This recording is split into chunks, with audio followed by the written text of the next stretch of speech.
There is a land in the north that spans 663,000 square miles, a land larger than Texas, Montana, and California combined.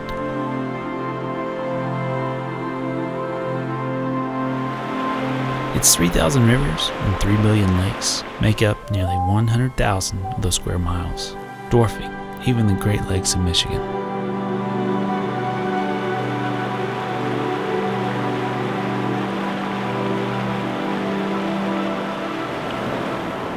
It embodies 34,000 miles of shoreline, longer than all the lower 48 United States combined. It is home to 12 of the 13 highest peaks in the United States, with Denali standing head and shoulders above the rest. Dotted with 70 volcanoes of various activity levels, an eruption here is not uncommon or unexpected. With its endless seismic movement, it's no stranger to earthquakes either. This is a land that sees months of sunlight, followed by months of darkness, fringed with an occasional colorful display from the aurora borealis.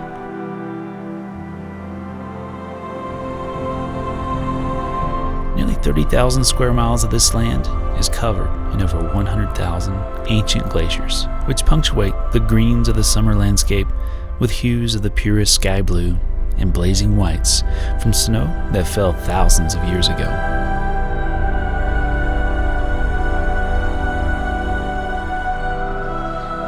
This wild and untamed land is home to muskox, caribou, moose, and some of the largest bears in the world.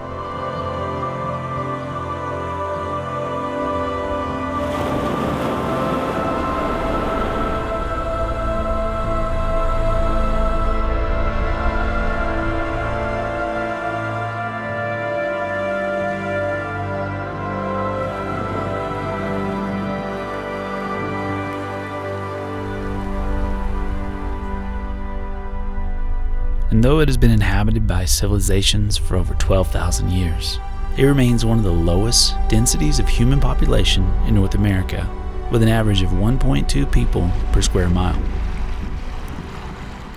While the popular perception of this land is one of unforgiving cold and endless blankets of snow across its high mountains, deep valleys, and expansive tundra, the truth of the matter is that summers here are in fact pleasant, if not somewhat frantic, as plants, animals, and people emerge from a dark winter wonderland and burst forth into the 24 hours of daylight as if to make up for lost time and prepare for the inevitable return of the snowy shroud. This is a land with a history of untold riches for those strong enough to wrestle them from her icy clutches. Beginning with the fur trade, gold strikes, vast oil discoveries, huge pockets of coal, and now fisheries of the finest seafoods in a landscape ripe with experiences for the adventure seeker. There are roughly only about 14,000 miles of public roads in this vast land, which is about the same amount as the state of Delaware, the second smallest state in the U.S. Even the term highway is used loosely here, and long stretches of these main thoroughfares are actually not paved at all. This leaves the vast majority of the state inaccessible to even four-wheel drive vehicles. To reach the rest of this wilderness, you'll have to do it by boat, plane, snow machines, and maybe even sure-footed, furry sled dogs. But along these few stretches of gravel, dirt, and pavement lies some of the most incredible land to be found in North America. Welcome to the last frontier, the land of the midnight sun. Ride along with us as we explore Alaska.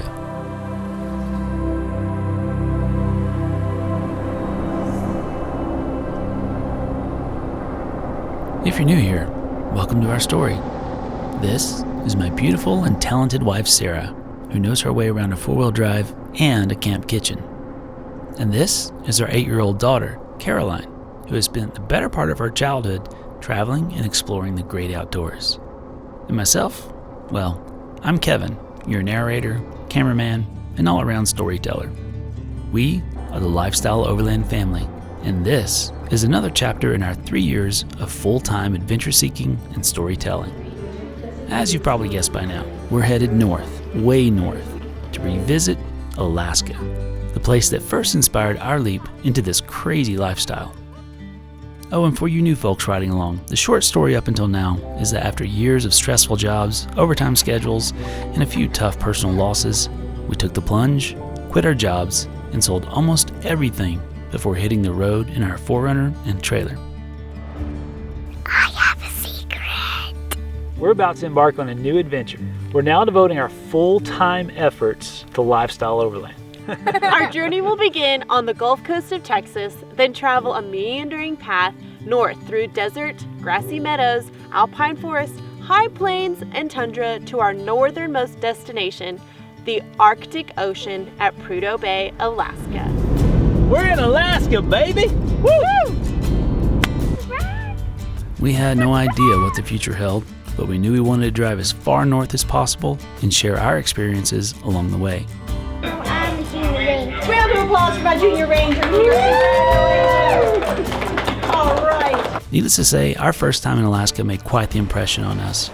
And if I'm being honest, it feels like we left a part of ourselves behind in this vast frontier. And even though we spent 2 full months exploring this land before heading south again, we were still finding ourselves awed by its beauty and overwhelmed with the sheer magnitude of places to explore. We have often longed to return and pick up where our explorations left off. But with the recent pandemic, travel through Canada was out of the question, and the alternative of shipping our rig north far too expensive. But fortunately for us, there's another way to have your Alaskan cake and eat it too. And that is what has brought us back. So, let's get this adventure started.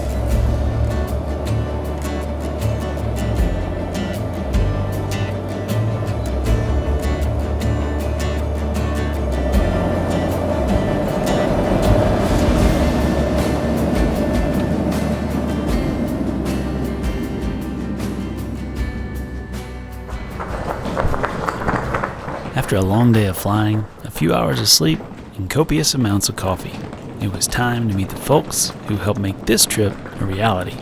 Craig and Brooke Pester of Alaska Overlander. This family has been following our adventures since the early days and were inspired to give overland travel a try with their 3 kids. Wow, welcome guys back. Thank you. Thank you to Alaska. Like most of us, once they began their own adventures, they fell in love with the pastime and eventually saw an opportunity to help other families experience the excitement of off-grid travel here in Alaska by building and renting a fleet of 4-wheel drive vehicles outfitted with some of the finest camping gear available. With their business growing by leaps and bounds in just a few months of operation, they've come full circle in the chain of inspiration and invited us back to Alaska to experience even more adventures in a very familiar platform, a 2020 Toyota 4Runner named Denali. After a quick walkthrough of their build, featuring things like ARB storage drawers, Dometic fridge, dual batteries, camp kitchen, iCamper tent, and a 180-degree awning, they then surprised us with some Alaskan staples for the road: coffee, moose nuggets, and Caroline's favorite, a stuffed bear to ride along with. Another stuff. There you go. Thank you. You're welcome. That's our favorite stuff. Awesome. With keys in hand and butterflies in our bellies, we mounted up and headed into town to procure a few days' worth of groceries and outdoor essentials. Well, here we are again. You can't ask for a better start than this right here. Craig and Brooke, thank you so much for this opportunity to ride around in this beautiful 2024 Runner outfitted with the finest gear. I mean, I'm very impressed. I'm very, very impressed with what you guys have done with this kit. If you guys have been wondering how in the heck you're ever going to get to Alaska and explore it, this is an easy way to do it. This is probably the way to do it if you can't take off 1 to 2 months from work And drive up. and drive all the way up. Let's get all of our stuff figured out and get on the trail.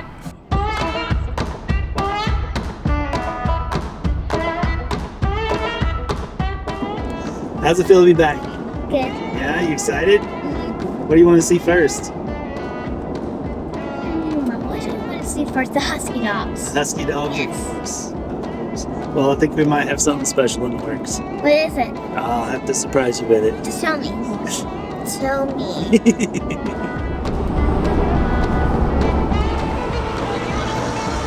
Now Now we gotta figure out how to get all of this in there. Hey, watch me now. Just watch me. She knows how to pack. Yeah, I'm getting a little tight on space already. I think I ordered a small bag and it was out, but I did not just count. substituted. I did not count the ounces Oh my for the gosh. substitution. So Let me get the mood for some broccoli, y'all. yeah.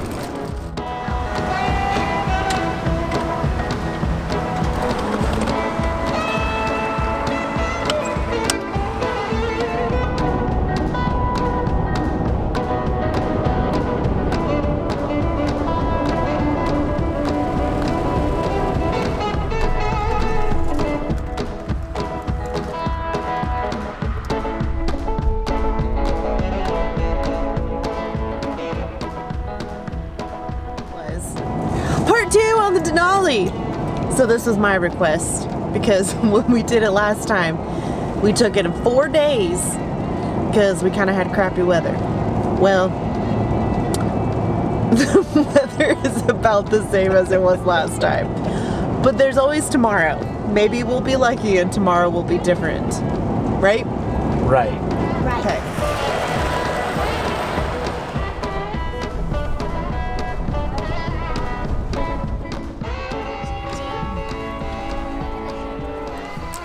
What do we think? Love it. Feels surreal. Like we never left. I can't wait to get out there to the river. Same. I can't wait to fish tonight. I'm in desperate attempts over here to get these mosquitoes out. I'm sitting there snapping away. Helps if you turn it on, right? Yeah. All right, we're lit. Let's see if it helps. Miss this bad boy. Doesn't it feel like our wedding day? Oh boy. It's your own little portable bug hut. Oh my god. So I don't know if you guys remember this spot or not, but this is a definite highlight for us from the original trip. This is where Caroline and I just wore out some grayling. I mean, one fish after another. So we're gonna see what we can do this time around too. Here he goes.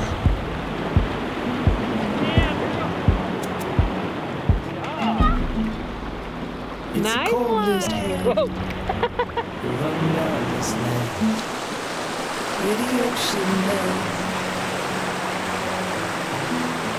Look at this. It's a tallest sound, the damn smallest crowd, but the hearts break loud. Far forever from lost with me. I'll push you back towards the land sea. They're going down for love, and love is free. Stick with me, and I will guarantee you'll never last alone the crowd with me. Never last alone the crowd with me. Everywhere you go, I'll be. Anywhere you go, I'll see. You'll never last alone the crowd with me.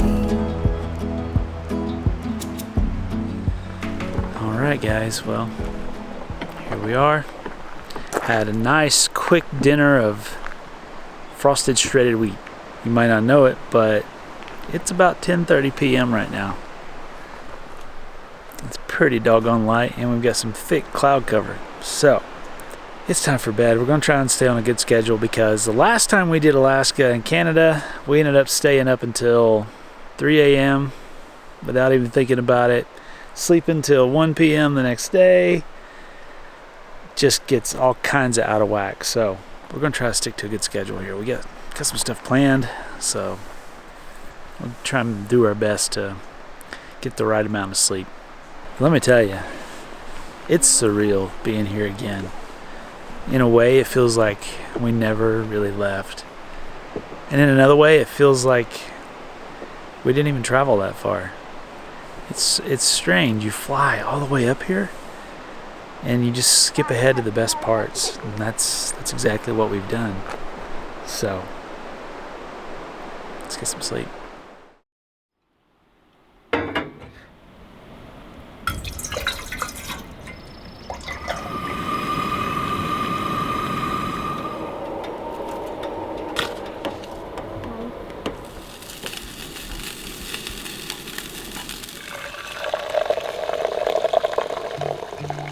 After a good night's sleep, quick breakfast, and some tasty Alaskan coffee, it was finally time to see if our honey hole from 3 years ago was still packed with grayling. For this time around, Caroline has graduated from the push-button spin caster to the spinning reel. I was a little bit concerned she would have a steep learning curve to make the switch, but turns out she's got some natural talent.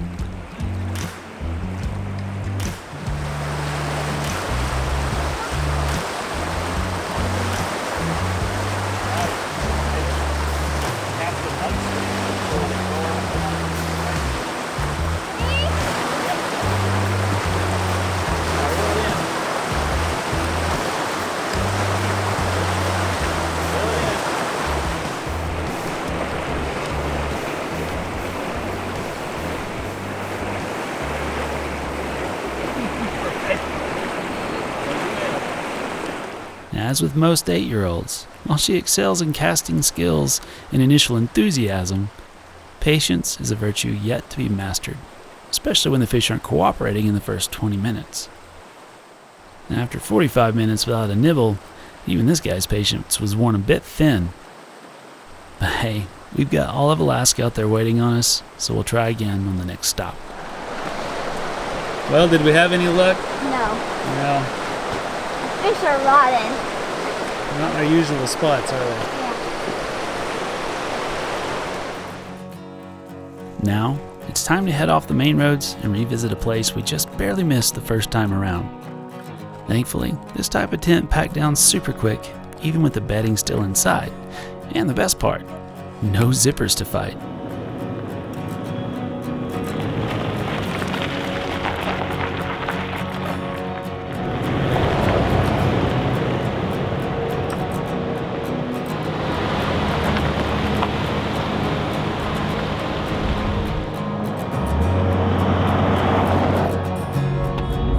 Moose.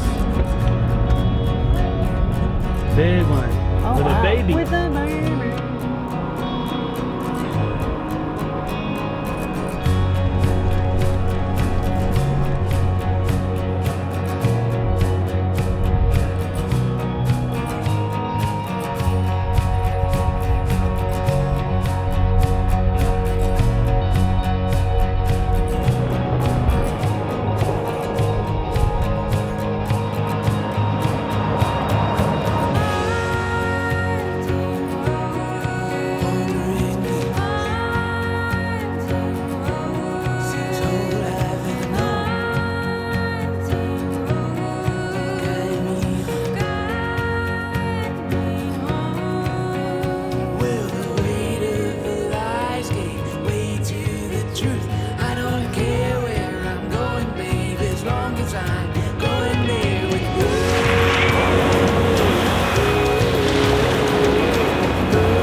made it.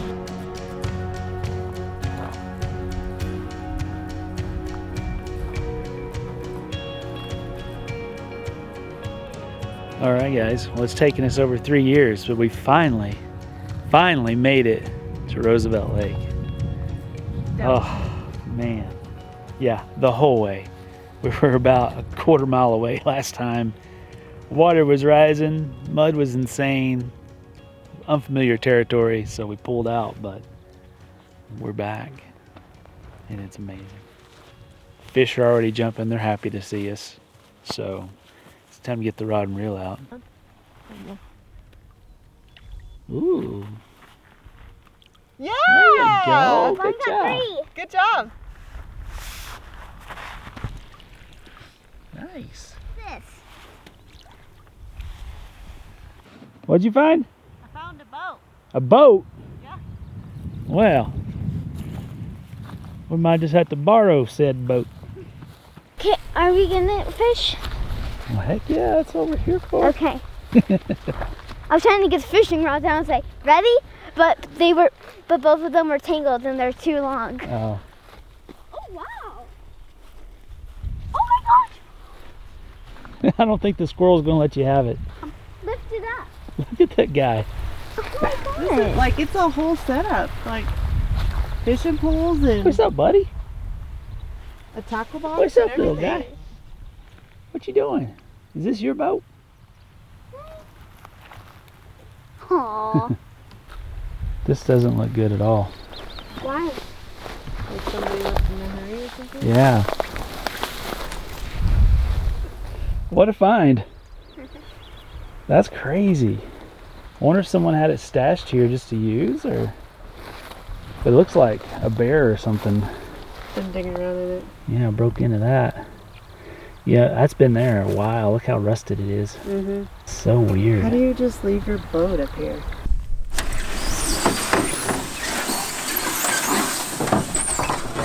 I'm actually really excited if I could be honest. This is fun. When the moon hits your eye like a big piece of pie, it's amore.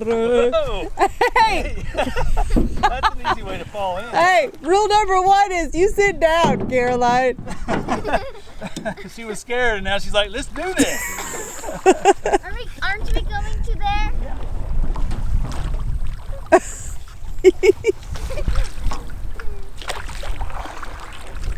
If we fall, we'll be fine. We'll just like it'll just come up. It won't even come up right to our knees.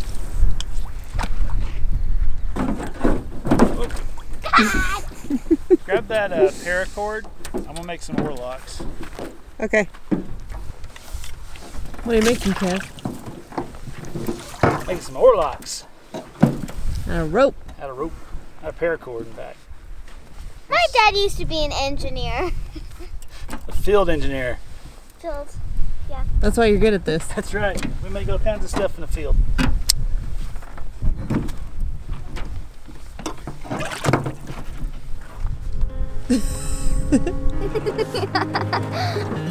You're gonna make us sing. Jump. Jump!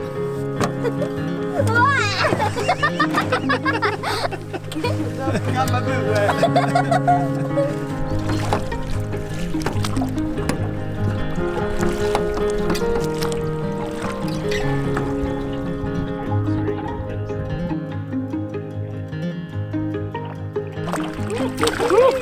You were just saying.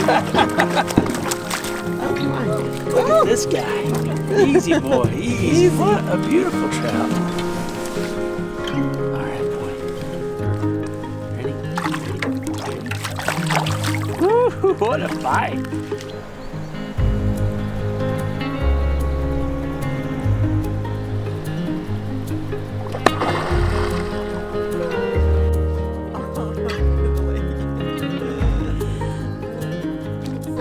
Whoa, where are we going?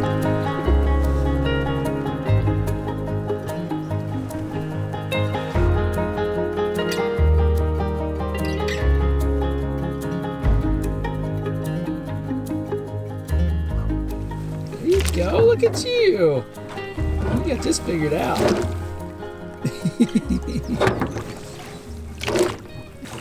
Row, row, row your boat that you found beside the stream. We're not sure where the owners went, but Life's so This fun. was fun for me. oh.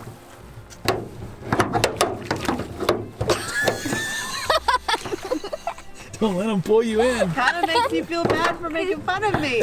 Huh. Gosh, Mom, I'll tell you to be better at this. It's so rude. Good job. Thank you. Awesome job. Okay, what are you peacocking for?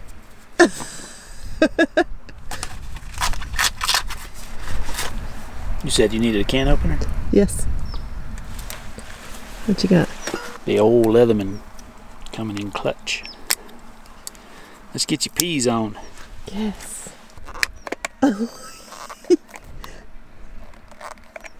Millimeter by millimeter. Thank you. You're welcome. We'll figure out a way, right? That's right. Adapt and overcome. It's what you do out here in the Alaskan wilderness. The last frontier. The last frontier. That's what their license plates say. That's what it is. Don't you know? Oh wait, wrong place. I'm just kidding. We'll edit that out. Dang.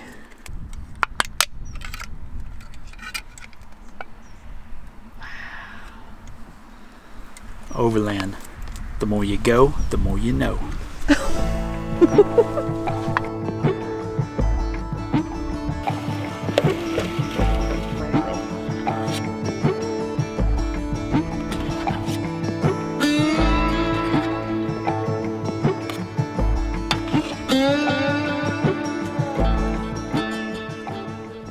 As we stared out over that glassy, pristine lake, it was finally sinking in that we were back. Back to the last frontier. Back to the land of the midnight sun. Back to the hunting grounds of the Alaskan mosquito. But it feels so right to be so at home and so at peace with this breathtaking land. And we're just getting started.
Well, good morning.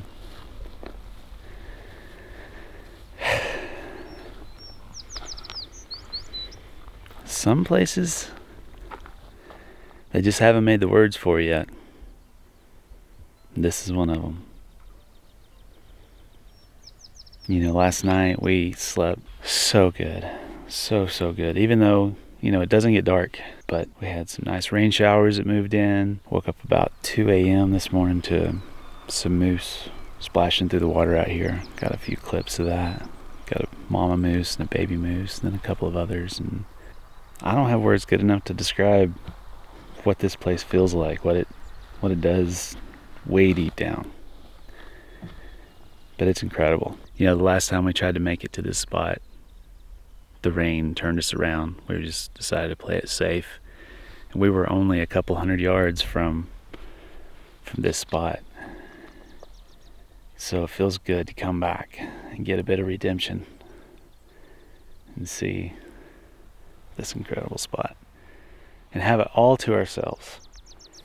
I don't think many people ever come up here. And to top it all off, as if things couldn't get any better, we get here and we've got our own personal boat to paddle around in, mostly in circles. But when you think about moments that your family has shared, you know, there's always funny things that come into play, scary things that come into play, and then beautiful things that come into play. For our family, this spot right here, it'll always be in the top 10. Just phenomenal.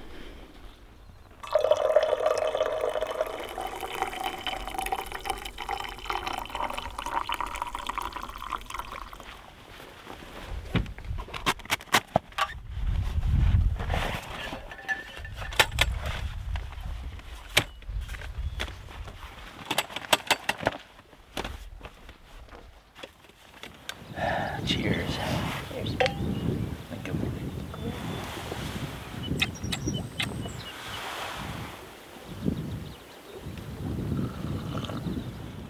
Oh, that's good. Oh, that's so good. Even though we could have spent all our remaining time in Alaska alongside this pristine lake, we still had many more places on our bucket list to check off. And so, it was time to pack up and roll out. But not before leaving things a little bit better than we found them. And in this case, the scattered fishing lures, rods, and other items from our mystery boat needed a bit of tidying up for the next lucky visitor. We later learned from locals that it's not uncommon for residents of the state to bring boats to remote lakes just like this and leave them for the summer so they can fly in with their bush or float plane and have their fishing outfit ready and waiting. It just looks like in this case, a bear must have smelled something tasty inside the tackle box and cracked it open for a treat. Let's just hope he didn't get hooked. This little boat certainly made our lake visit that much more magical and got us thinking about how we could return to the water ourselves. So stay tuned to see what kind of plan we hatched.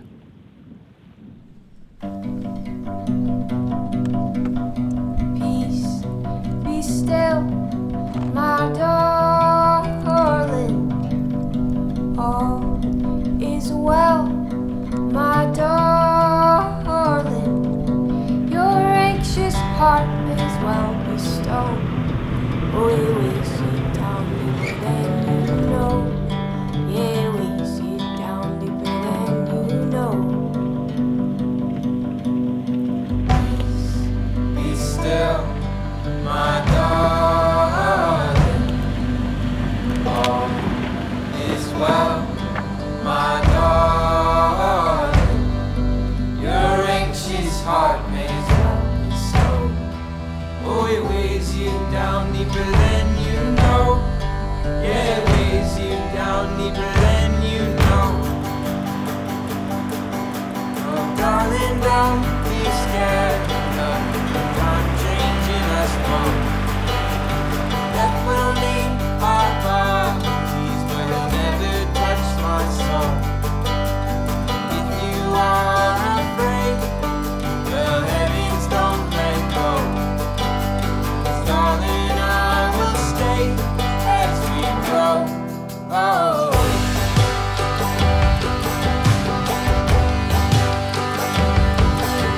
Oh, Lord, moves on. Oh,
our redemptive return to Roosevelt Lake checked off the list, we continued east on the Denali Highway to make our way to another highlight in the hills of Alaska. But first, no trip on the Denali is complete without stopping in at the McLaren Lodge for one of their massive burgers and a bite of hot apple pie. If you're familiar with our first Alaska series, we stopped in at this little restaurant back in 2018 when the weather wasn't exactly picnic friendly, so it only felt right to drop in again as the rain began to come down a bit harder. Is it world-class food? Not really, but the experience always adds extra seasoning here in Alaska. So we listened to the locals chat about the fishing as the raindrops tapped on the window and soaked in the experience. And grease for my delicious burgers.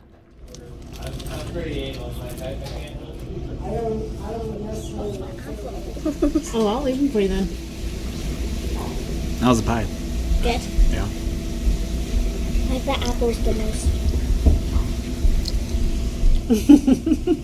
It's good.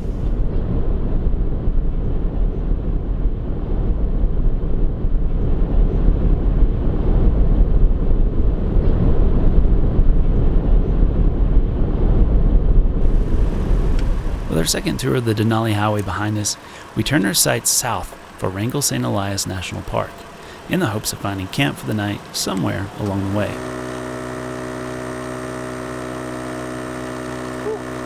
Well, we have finished the Denali Highway. And look, I finished in the sunshine. Did we have sunshine the whole time? Not exactly. But we did get a little bit of sunshine, and we're finishing in the sunshine. So we got to see some beautiful things. So now we're airing up, heading south down towards McCarthy, and hopefully gonna hit up McCarthy and Kennecott tomorrow. So let's get some air in the tires, hit the road.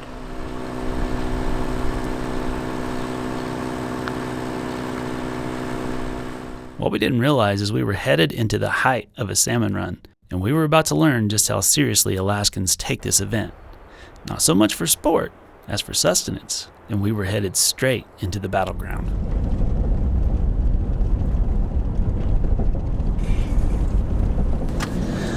Well, it looks like it's going to be another long day today. We've run out of free camping options, and what is available is just eaten up with all the salmon fishermen. So we're taking a risk. We're going to go ahead and drive how far? 60 miles. 60 miles up to McCarthy and hope that there's a spot when we get there. If not, we might just be sleeping in our seats. There's a campground outside. Campground. Well, they are cramped grounds right now because they are cramped. So many people here. It doesn't look like it's open though. I don't know. New territory here for us. So, stay tuned. We'll see what we get into.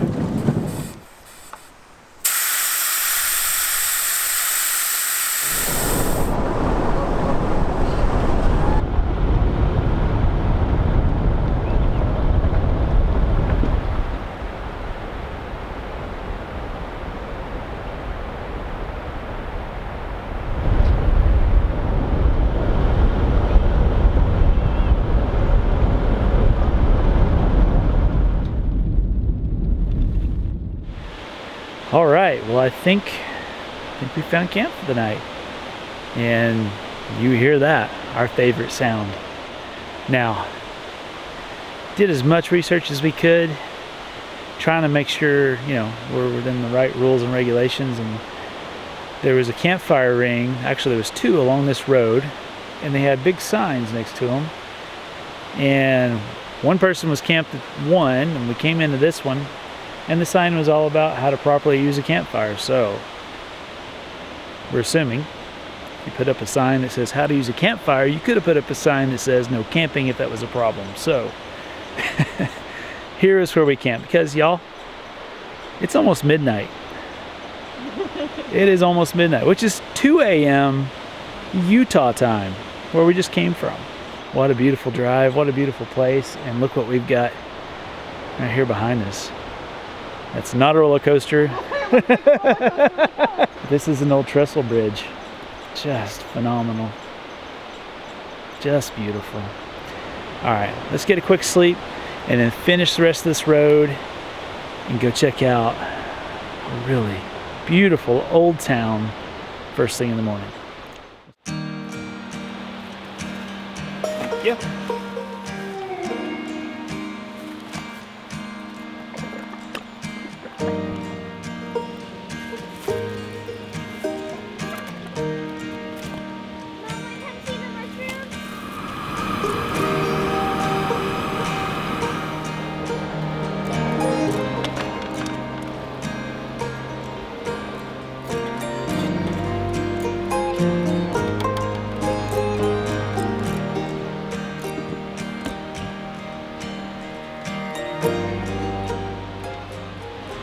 What a simple concept. Yeah.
So what's the plan? We park and then walk across. Let's do this. Let's go. Finally. I know, I can't wait.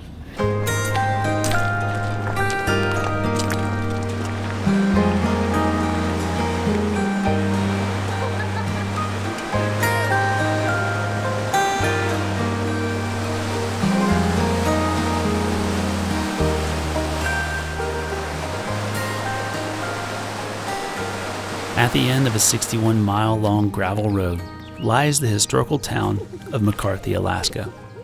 Situated in the heart of Wrangell St. Elias National Park and Preserve, this small collection of cabins, storefronts, saloons, and hotels was once a bustling hub of commerce and entertainment for the weary miners of the nearby mines. While the nearby town of Kennecott had sufficient enough operations to provide for the basic needs of the workers, the company-managed town had policies which forbade the more salacious vices like drinking, gambling, and the like. So the red light district of McCarthy quickly sprang up along the banks of the river, a safe distance away from the strict enforcements of Kennecott. Okay, I was like, I don't want to like push too hard and then look like a dummy. Okay. So you guys found it for lunch? This hub of libertarian activity was sometimes targeted by the U.S. government during the Prohibition years, but the inbound trains would sound a special whistle when the U.S. Marshal was on board, so the townfolk could greet him with wide smiles and empty taps, avoiding any unnecessary conflict of interest until he again boarded the train for civilization. How is it? Good. We're just doing a burger tour of Alaska here. Yeah, that's why I picked the chicken sandwich. I was like, I've had Mix too it many up? burgers. Yeah. Oh, this looks good. Yeah. It looks good.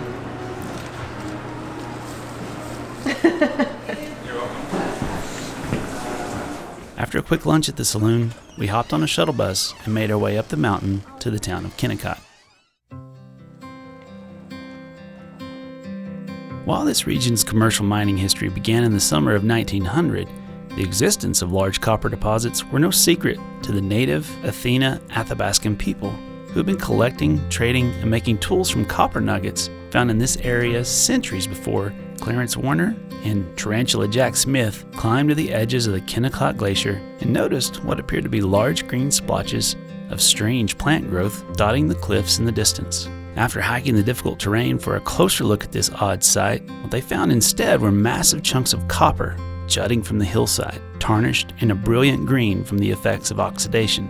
After testing the samples they had collected from the site, it was revealed that this copper ore had purity levels of up to 70%, or better put, one of the richest copper deposits ever discovered.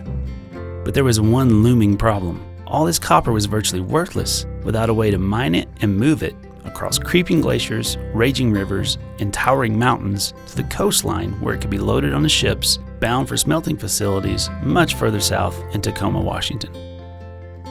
Undeterred, and in the face of many naysayers, a group of wealthy investors were combined to form the Alaska Syndicate and began pumping funds and workers into the undertaking. Work on this daunting task began by transporting building materials and mining equipment to the site using dog sleds and horses. Eventually, a steamboat was procured, and after disassembly, was carried piece by piece over the mountains from Valdez to be reassembled in the Copper River, and began hauling the heavier equipment needed for mining, crushing, and processing the ore. None of this infrastructure mattered without the most critical piece of the puzzle, an artery to move the copper to the coast. So, in 1908, work began on the Copper River Railway to connect the now named Bonanza mine site with the coastal town of Cordova, which was a staggering 196 miles away. After 4 years of excavation, the erection of 129 bridges, the overcoming of countless setbacks from weather, and $25 million invested, the first train arrived at the now bustling mining town of Kennecott. The train was promptly loaded with $250,000 worth of copper ore and sent on its way, beginning a process that over its 27 years of operation would transport 4,500,000 tons of rich copper ore valued at $200 million to the lower 48, where it would be smelted and processed for use in a country that was quickly becoming electrified with the copper wire. Oh, and if you're curious, that's equivalent to almost $4 billion in today's currency. I think it's safe to say the investment and effort put into this operation was well worth it. After the mines began to play out, maintenance and operating costs increased. And so with copper prices plummeting, the inevitable end came to these two towns. As the last electrical generator came to a shuddering stop, light bulbs winked out in homes and businesses as the miners and their families boarded the Copper River Railway for the very last time and said goodbye to their time in the heart of the last frontier.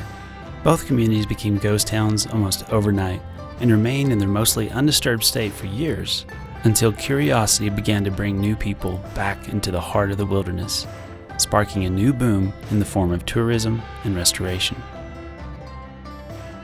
As we wandered the streets and walked in the footsteps of those who took part in this impressive human endeavor, we couldn't help but be awed by the work these hardy, ingenious, and resolute people had accomplished.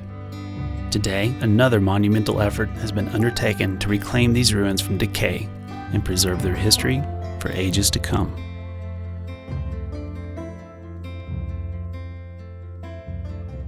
So what do you think, Mama Bear? I'm glad we finally did it. Yeah? Yeah, Pretty awesome. it's pretty awesome. Now ice cream.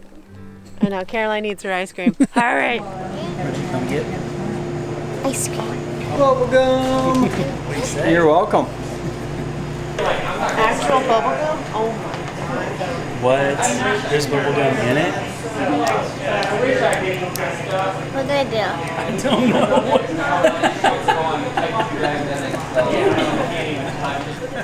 Well, ladies, what do you think? So cool. Oh, McCarthy and Kennecott. So easy. We should have done it last time. Yeah, I don't know why we thought it was going to be such an ordeal last go around. I don't know. That was so easy.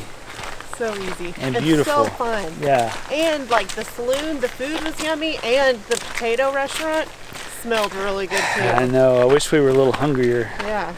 Jump in there and see what The that's all restaurant about. was called The Potato. The It's called potato. The potato. That's it. Apparently it has a lot of vegetarian and vegan food. So I don't know if Dad would have liked it too much, but it smelled good. Yeah.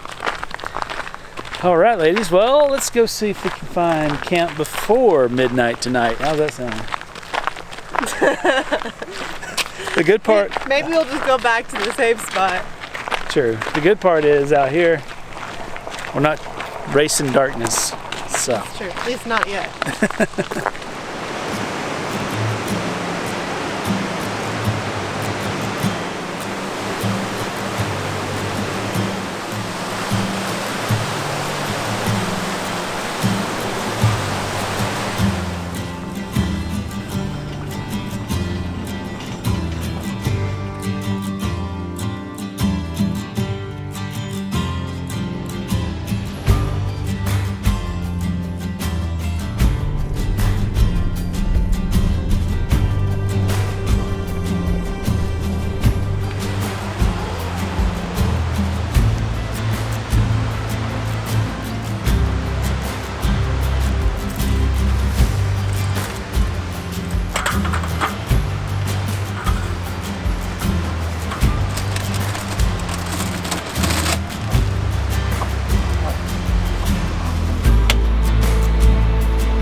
What are we having?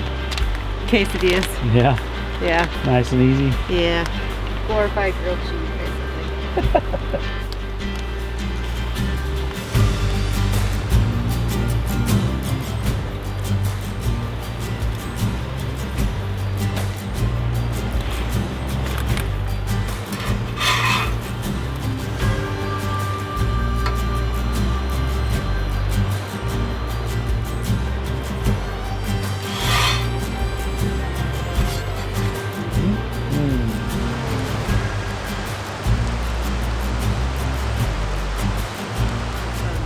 All right, guys, what a day.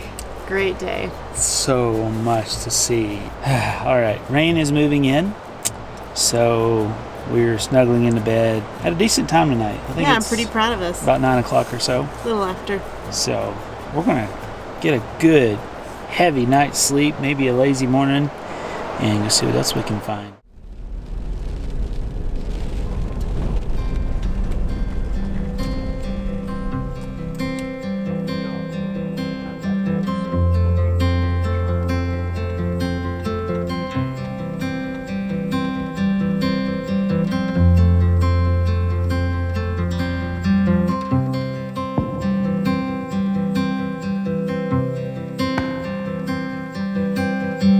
Flowers you brought my stomach in knots. You never seem to be scared. My heart's on pause whenever you're gone. But one day we'll go anywhere. Darling, I've never been there.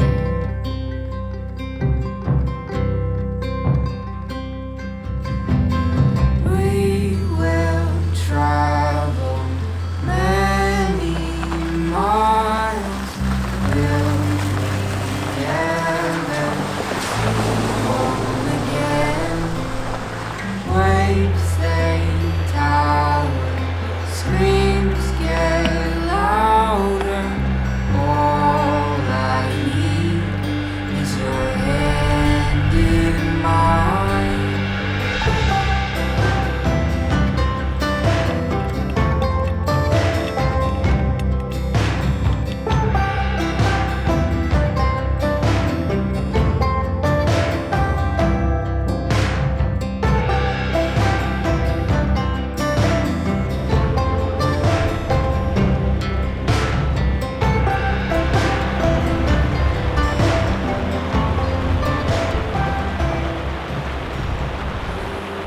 Some of these on the other island. Oh yeah. But one of the shoes got really wet. She's asking if her mom. All right, well, mostly just a travel day today. A little bit of recuperation from a long day up at McCarthy, and then booked it back across this part of the state, back to familiar territory, just on the other side of Hatcher Pass, so that we'll be within striking distance of Caroline's surprise first thing in the morning. So super quick meal yet again. We are traveling hard and fast, so we're keeping it simple. Some sandwiches, some carrots, a little bit of water, and now it's time for bed because it's like 10 o'clock right now. We gotta get up early. So, see you guys in the morning.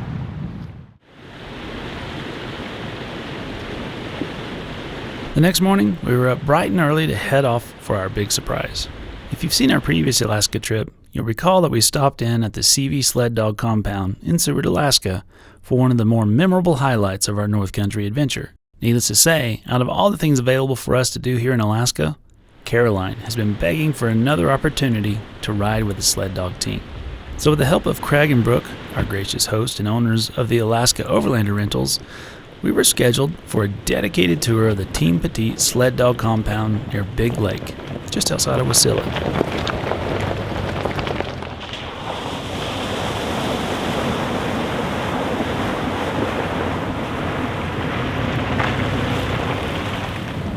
Well, good morning, folks. Today is a very special day because today is Caroline's surprise day. What do you think it is? I don't know. You don't know? I think you're gonna like it. I really want it to be a husky sled again. Is that what you're hoping for? Let's go see what her surprise is. Almost there. You excited? Yeah! The anticipation's killer, huh? Yeah! Jeez. What's all that over there? How's it going? Pretty good. How about yourself? Good. What do you think that is over there? Huh? Bunch of doggies. Hey, Beamer, get over here, old lady. Our dogs are Alaskan Huskies, which means they're mutts. They're a product of the gold rush, so the dogs that did well during the gold rush, they got to eat and breed. I named them Special Sauces. Okay. That's Hot Sauce. Hi, Hot Sauce. This is Hunter. You want to say hi to Hunter? He's like that. He's like, come over here. After meeting our host, Nick Petite, and Her Royal Highness, the now retired matriarch Beamer, we were introduced to the entire team. One by one, Nick shared stories of the dogs, highlighting their strengths, recounting their achievements, and laughing at their unique personalities. Yeah, come here. Come here. Come here. Want to say hi? She's a little shy. You could tell that this guy really loved these dogs, and you could see the same feeling in the eyes of the Huskies as well. While some mushers may see their dogs as livestock or assets, Nick was most certainly on the other side of the fence and treated them like family members. In fact, these dogs take turns sharing his oversized bed on a regular basis when they're not running free on his 160 acres of homestead. To avoid chaos during tours and feeding time, they go back to their respective homes here among the shade trees.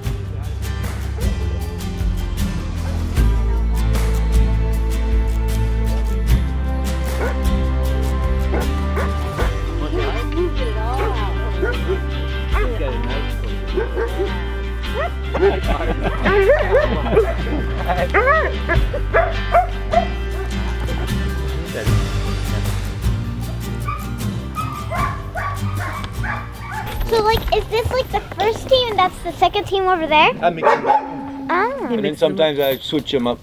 cool. With our introductions complete, it was time to harness up the team. To her surprise, Caroline not only got to pick out her dog team, but got to help suit them up as well. I think she was a bit overwhelmed at this, but quickly got into the excitement of things as every sled dog began to bark, hoping to be picked for the run. Push, push, push, push, push, push, push. And then, see right here, can you grab this and pull this way? And this. Grab the lead. Yeah, good job. And then push this to the bottom. See, he gave it to you. Now do that side.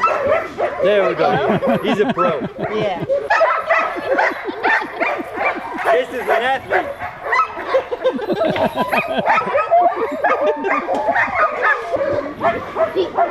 There's some commotion, huh? Matthew, is his name Matthew? No, this is hot sauce. Oh. Yeah. So, yep, just like that, and then this one through right here. Minnie, hi, honey. Come here. Minnie likes to be in the corner against the wall on the bed. I got a king size and a queen size, one next to the other, so it's a real party. There you go. Now put it on. And his wrist. Yeah, he's up. Are you okay? Yeah. Okay. I try to do it like other mushers walking in by the collar. They drag me all over the place. Right? There you go. Oh, this time. Yeah, leg. Get a kiss. As each dog was attached, the gang line began to bounce and tighten with anticipation as these dogs and their purpose were about to sing in perfect harmony. While this was just a joyride to us outsiders, to these dogs, it was their instinct, their passion, their whole reason for existence. And they were ready to pull like it was the great Iditarod race from Anchorage to Nome. Snow or no snow. And with the signal from Nick, we were off.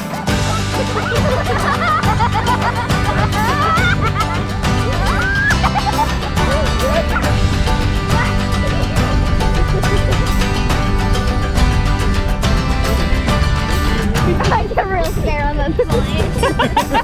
He got that on you.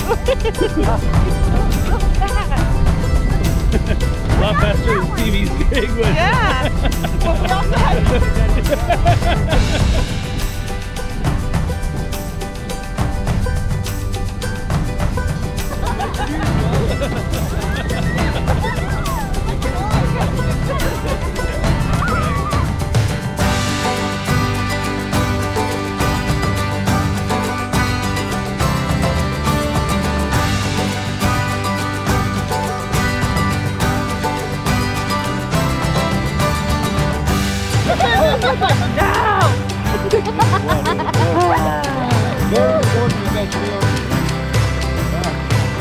We'll figure it out.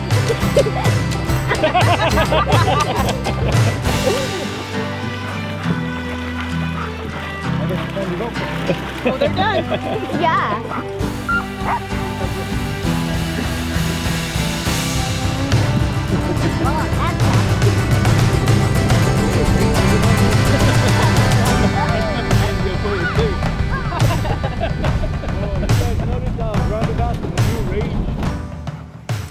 All right, so here's the dog team we took. We took Shubi in lead with Hot Sauce, the new girl. She's doing really good. Then this is Susie with Mini-Me. And hi, Minnie again. Get out of the way, honey. This is Joe and Anna. Anna, hi, Anna. How's the grass?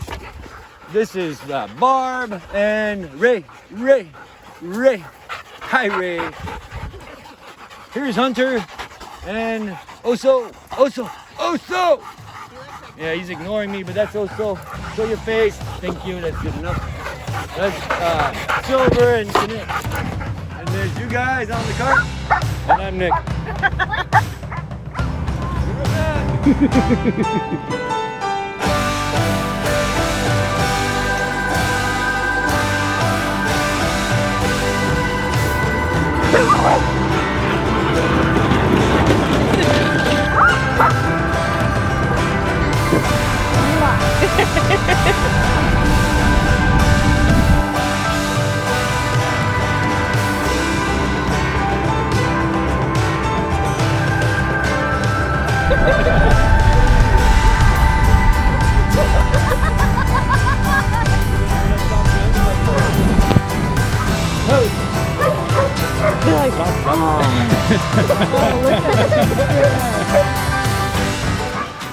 They cost $1 a piece. They don't last very long, 50 to 100 miles.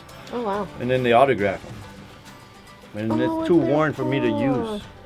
And it says dog in Inupiaq, which is like Eskimo. Okay. So now you learn the language in Inupiaq and you can take your dictionary with you. What do you say, So that's Caroline? Thank you. You're welcome. That's so cool. Can I see? As if the exhilarating ride wasn't enough, we were again treated to an inside look at the equipment used in these races. And our laughter continued as Nick put on a show with his teasing quick wit and constant storytelling. If there's one thing we've found with the people of Alaska, it's that each and every one is a character of their own right. And while we weren't expecting a show, Nick kept us entertained with a presentation of his life's passion. At every opportunity, he deferred his achievements to the dogs and proudly shared their victories and progress This is all with kinds us. of stuff we do for our dogs. What do you think this is for? A scarf. No. This is to protect the little boys. Oh, The wow. windshield you gotta put in front of the little thingy because otherwise they fall off.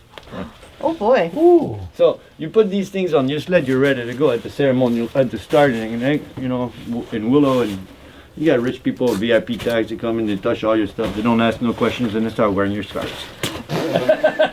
Ma'am, And you you're know like- what that's for. That is not what you think. I didn't tell her it was a brand new one. She ran fast. Wow. Team Petite has in fact been one of the fastest up-and-coming sled dog teams, with multiple wins in races like the Copper Basin 300 and Willow 300. But even more impressive, Team Petite boasts several top 10 finishes in the Iditarod itself, including a second-place finish in 2018, where they finished the 1,049-mile race in 9 days, 14 hours, 15 minutes, and 3 seconds. After spending a few hours here, we begin to realize it's only a matter of time before this impressive team of dogs and incredibly motivated man takes home the biggest trophy in Alaska. Until then, the millennia-old tradition of man and his furry best friends lives on in Big Lake, Alaska, as Nick and team continue to perfect their relationship and strategy for the next greatest race. Best of luck to you all, Team Petite. Caroline, Sarah, and I will be watching and rooting for you. Oh, you gotta jump high, sis. Oh, boy. You should have done 2 slow jumps. All right. Oh, nice. Oh, you thought I was gonna be like? We did, yeah. Oh, no. I don't pick on people that I just met just now. Just yet. Yeah. Next time.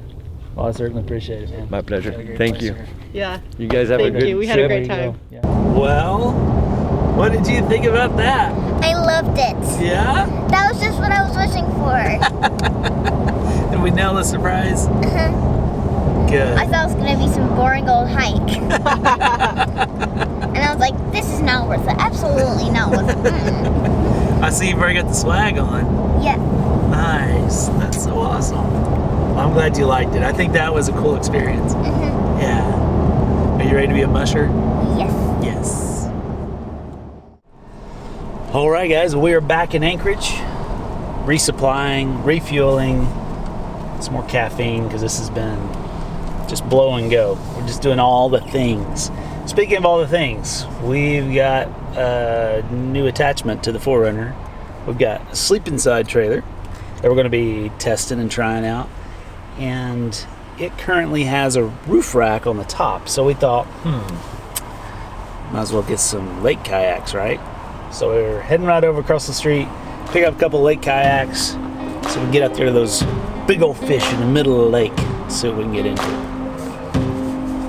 Right along.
So cool. Right? Yeah.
All right, and just like that, we're set up for camp.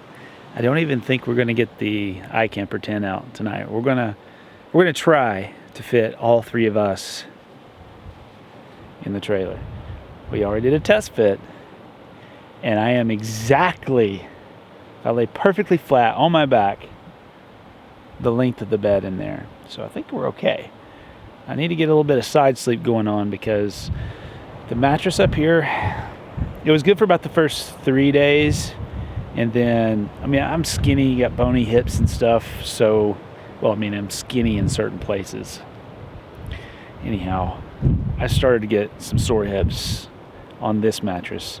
That one has like a 6-inch mattress. So I'm going to try and reset the old hips tonight. And the other thing is we're going to be in out of the wind. So if the wind just rips and roars, it's all right. I'll just be in there snoring away. So let's give you a quick little walk around of this cool little trailer. I'm sure you're all like, never thought I'd ever see you in another trailer, but I like to sleep inside. I gotta say, it's kind of nice. It's kind of nice to be able to get in out of the wind and the elements. And there's a heater. There's a heater in the trailer. So yeah, stay tuned. Let's go check on Sarah. How's it going back here? Good. Yeah? Making some dinner. What's for dinner? 1 pot white cheddar broccoli mac with chicken. Heck yeah. Yeah. So, how you liking the setup so far? It's definitely different and interesting. Mm-hmm. At first I was not too sure about this not sliding out. Right. Because that's just so traditional for me. But he's got a metal plate up there, so... So no, like, condensation's gonna collect and all that, so... Yeah. So far, pretty dang cool. And look, we've got the kayaks up top. We've got the road shower with several gallons. Propane on board. Like I said, there's a heater inside. We've got, all kinds looks like group 31. It's just my eyeballs correct. A little bit of storage. Here's the inverter. There's the heater. More storage. You got, hey, look at that. Yeah, isn't that cool? You got some lights. Watch your head. Watch my head. All right. Oh, and there's a 270 awning over here on the side if we so choose. So pretty nice. And then let's see what we got up front here. It's a Caroline. How you like it in there? I like it. Yeah? What you playing? Barbies. Barbies? Are you snug as a bug in a rug in there? Yeah. Yeah? Are we going to have movie night tonight? Yeah. Where are we going to set the tablet? Up in there. Yeah? Yeah. And then just turn on the heater. Yeah. And have some treats. Treats? Candy. Yeah. Chips. Ebe so. Yeah. Maybe so. We'll see. Don't want the bears to try and join you in here, do we? There would totally be no room. There would totally be no room for the bears. We would be hiding, so we would be fine. All right. All right, guys. You're running out of excuses not to come to Alaska.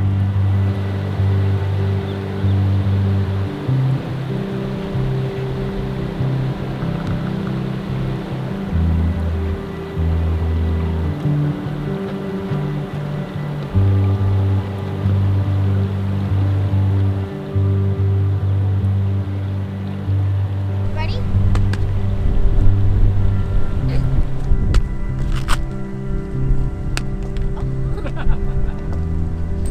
Oh, you asked for it.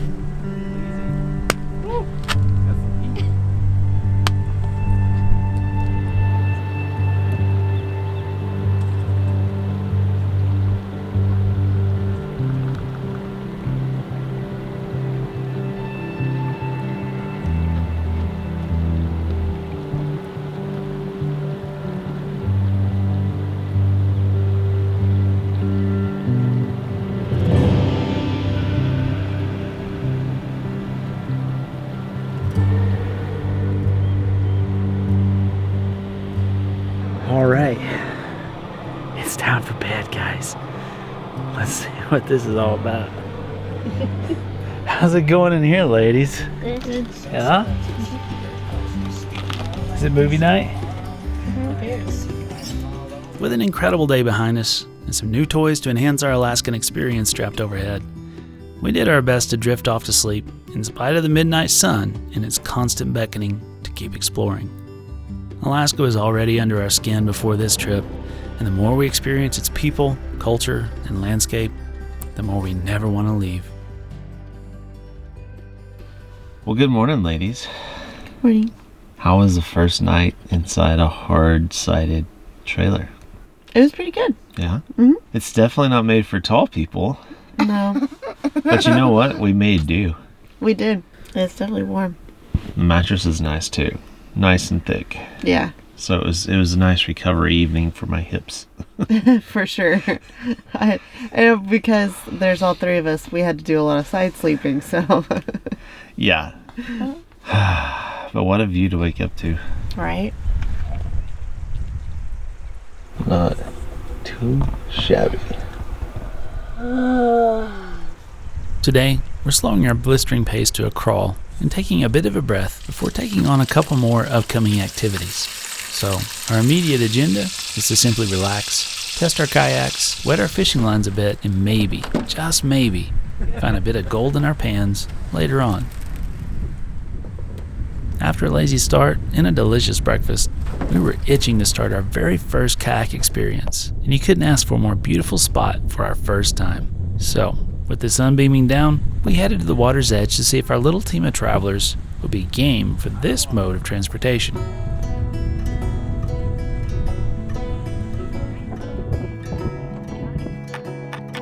You're the one who will get it, right?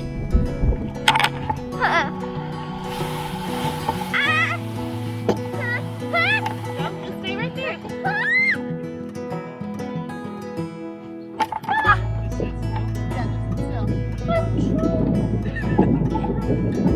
Dad, have you ever went kayaking at summer camp? I've never been in a kayak before. This is my first time. Have you ever went boating at summer camp?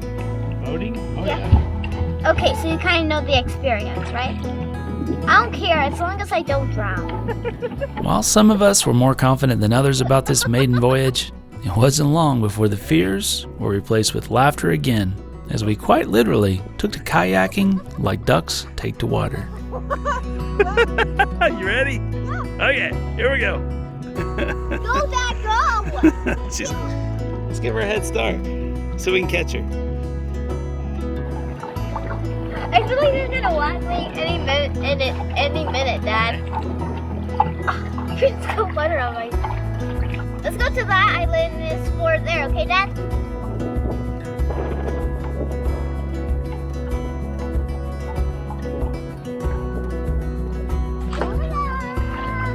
How are you so fast? My arms are dead.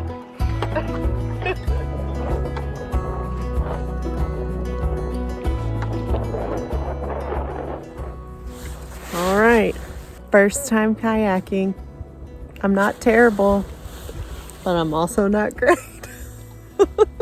It's super fun though. And we're out on the water. Look at those mountains behind me. So awesome. And Kevin and Caroline are fishing. Just taking it all in. So cool. Enjoying the sunny day. Don't get a lot of like super sunny days, but we'll take it. Mom, feel the water. Is it cold? No. No, I feel like my pants are soaked. We're wearing it. Yeah.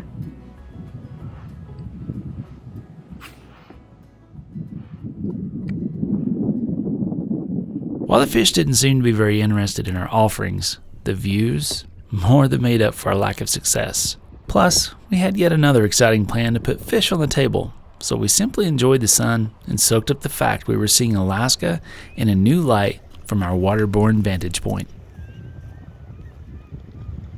What do you think so far? Pretty good. Rain pants on the checklist, right? Yeah. Wait, is that? Oh my gosh. Mom, look at this little lake. I know. No fun. Yeah, like, come here, Mom.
After a few hours of paddling around, it was time to head further down the peninsula for a one-night stay in an Airbnb to get our dwindling laundry freshened up and some real showers in preparation for the second half of our explorations.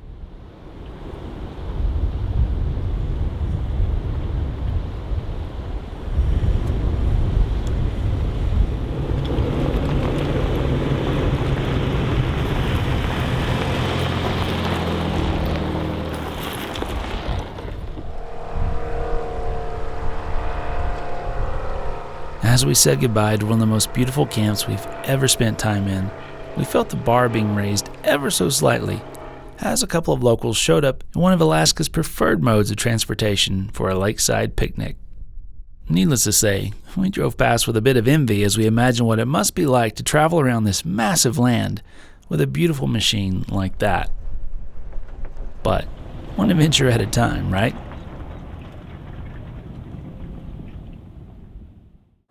All right, well, good morning, folks. We are smelling much better, fresh, clean hair. Stopped in at this little spot last night, knocked out laundry. It's time to go again. So how's everybody feeling after that nice little cleanup, freshen up? Definitely fresher. Yeah. Not rested, but fresher. You were up till how late? 1:15. Doing the laundry? Yeah, because it was a small little stackable washer and dryer, and you can't do mega loads in those. No. And I wanted stuff clean. You were up till 1:15? Yeah. And then you called me at some point in time with a bad dream, so then I had to run to you to go sleep with you, so. I'm sleepy. Full on mom duty lately. I did. Straight up. So that means copious amounts of coffee this morning, and we're headed to one of our favorite haunts. And yes, technically now it is a haunt because this will be the on Alaska, 1 north toward Burt Avenue. second time that we've been there. Holy moly. Let's go to the Moose is Loose. We arrived to find that the Moose is Loose has changed hands and layout. We were a bit concerned at first, but after taking a look at the baked goods behind the glass, we were more than willing to give it a try. Oh my goodness. You gonna eat all that? Yeah. So what all we got in here? So, Custard filled donut. Sprinkles, baklava, apple strudel, glazed cake, and blueberry fritter. Oh my goodness. Yeah. We can always go to a grocery store and get some. How's the blueberry? Very good. All right, ladies. How we doing after that? Feeling sugared up. You could tell by my picture. I was like, and I hadn't even eaten any yet. What'd you think, Caroline? It was good. It made my stomach hurt though, because I got 2 big old donuts, like the biggest donuts, and the whole one. You had the 2 biggest donuts. So they have this cream-filled donut, and I promise you, it probably weighs a pound. Yeah, at least. It's just massive, but oh my gosh, so good. The baklava. Oh, that was probably the best thing we ate. Well, there's a lot of Russian roots here, and apparently that's the secret. They know how to really make this stuff, and it was just phenomenal. The spices were just right. Phenomenal. So if you come to the Kenai, make your way. Make your way to the Moose is Loose. This is our second time here, and they knock it out of the park every time. Yeah. All right, fuel time, and then on to camp.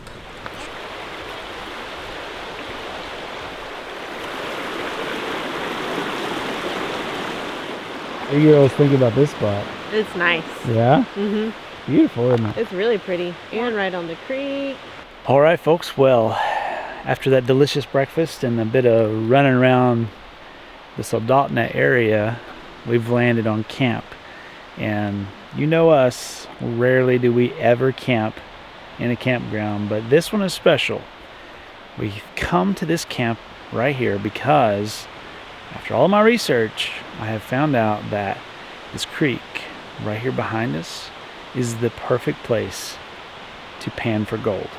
And you can't come to Alaska without dipping your pan in the water and seeing what Lady Luck has buried in the mud for you. So let's go slop around in this creek and see if we can help pay for this trip. Ready? Yes. Let's do it. With an ample dose of coffee and sugar coursing through our veins, it was time to put that energy to work and see what glittering treasures this creek might hold. While we are amateurs, we're not complete strangers to gold panning and spent many hours on our first Alaska trip attempting to cure our gold fever.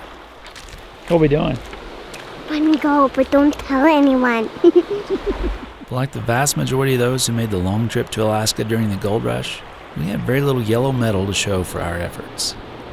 But it's not so much about the hopes for riches that keep us trying, it's really all about the experience shared with Caroline.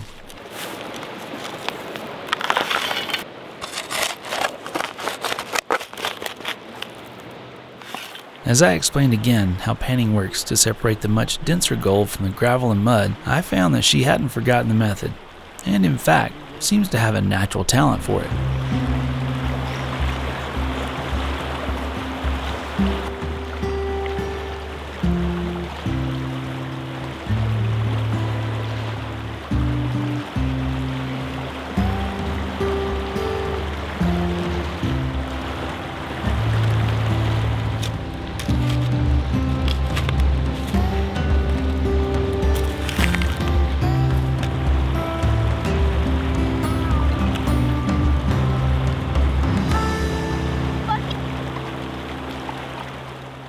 However, as with most 8-year-olds, the patience required for this type of endeavor is only partially developed.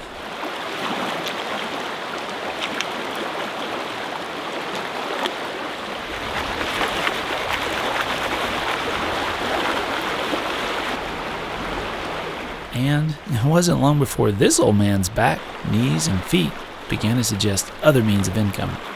But not before finding just a hint of what Alaska holds somewhere deep within. And it's these little traces of color that keep me dreaming and trying again and again for something a bit bigger and a bit more shiny. I'm not gonna lie, I've often wondered what it would be like to stake my own claim and try my hand at gold mining. Oh well, it's best to leave some passions as hobbies and appreciate the memories we've mined from this land, which are worth far more than any old nugget. Even more than this one, which I got the privilege to hold at the Alaska Mint in Anchorage. This one-of-a-kind 8.5-ounce monster can be yours for only $35,000. Now I know some of you are going to be asking the question, why aren't you sleeping in the trailer? Well, being 6'3", I literally just fit. And that would actually be okay, except for the kitchen area that intrudes into the sleeping area will not allow me to put my feet straight up. So I have to sleep with my feet this way, curled up or whatever. So I'm gonna stretch out in the tent. It's easy enough to set up. As a matter of fact, that's one of the things I really like about the iCamper is it is so simple to set up. And I've already got a lot of messages on Instagram and Facebook asking what our thoughts were on the iCamper, so stay tuned for a little bit more of that as we give it just a few more nights of trial and error. Do you have 5? No, go fish. Do you have an 8? Go fish. Let's go get some firewood.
as good as just as good. Give it a try.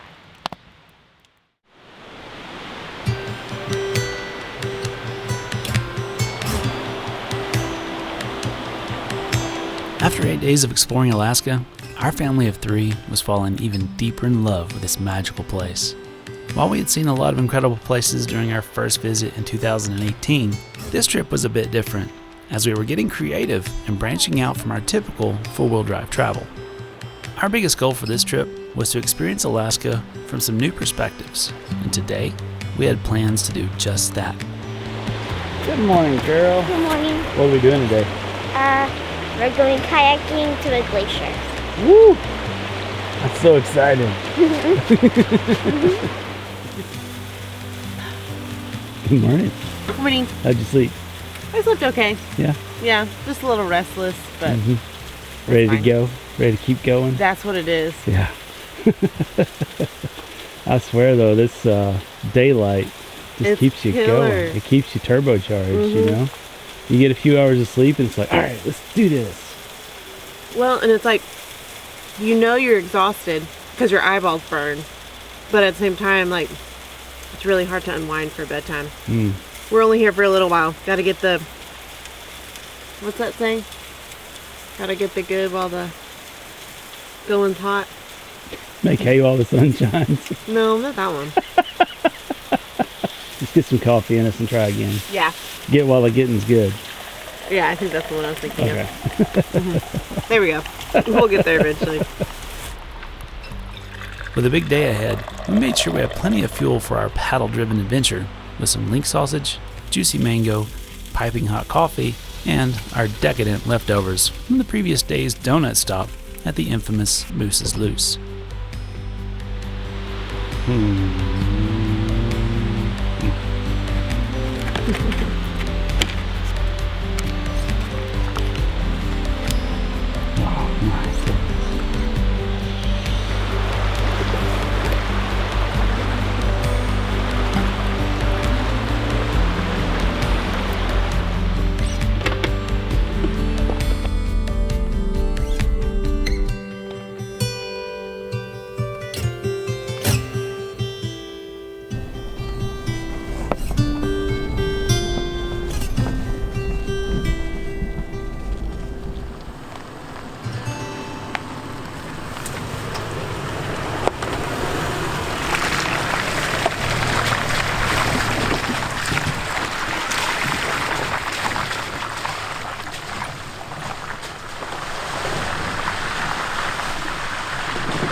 Tunnel.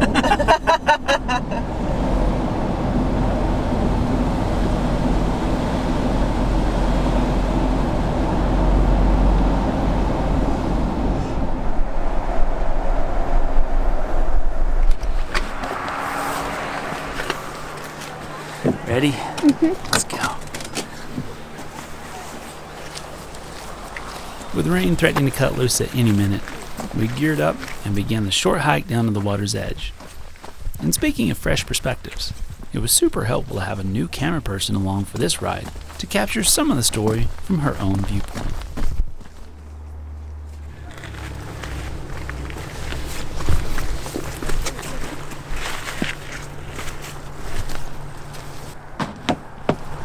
we get the other one.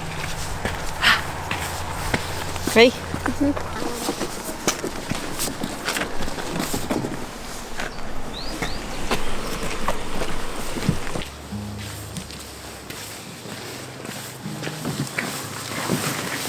With our kayaks, provisions, emergency comms, and cameras hauled into place, it was finally time for us to explore Portage Glacier. Oh, and side note, if you're wondering where my life jacket is, I had to place it behind me since the rental company took me for a much smaller man.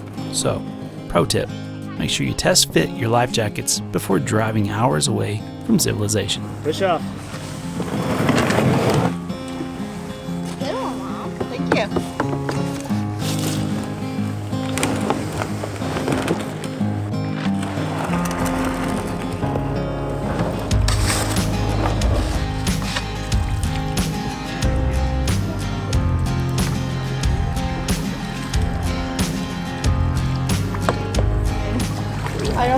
I'm always surprised at how close I feel to the water.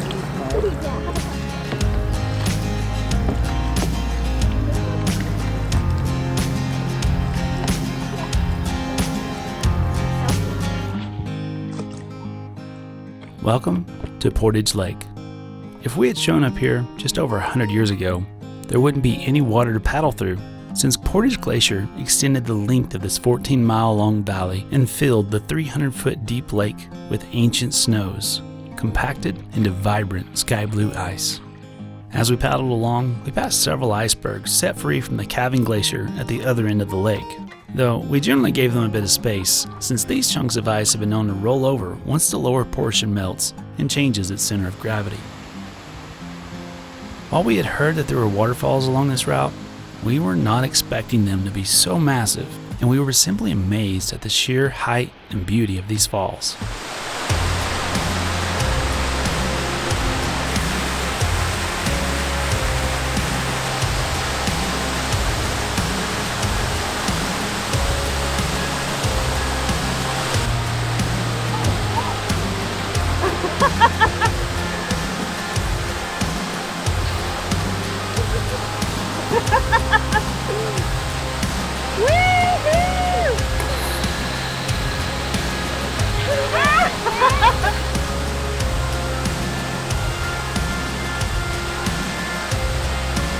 Can you do that again, Dad? Okay.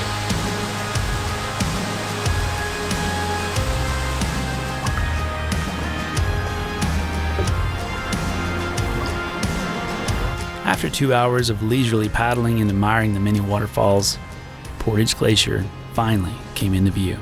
Being new to this type of activity, our arms and backs were ready for a rest, so we took the opportunity to have a picnic while watching to see if the glacier would calve while we took in the view. Sitting here, it's hard to fathom how not so long ago there were several hundred feet of ice overhead upon which natives, early Russian explorers, and eventually gold prospectors traversed while making their way from Prince William Sound across Portage Pass to the Alaskan interior. During the height of the gold rush, there would have been tens, if not hundreds of men scrambling overhead on the now melted glacier to move their equipment and provisions towards the gold fields. But today, we share this peaceful lunch spot with majestic eagles and a lone black bear browsing for berries on a distant hillside. In all of our travels, we like to consider those who blazed these trails long before our modern day adventures, just to put things into perspective. It's incredible to consider what life must have been like back then, how unforgiving travel must have been, and how much the landscape has changed over time.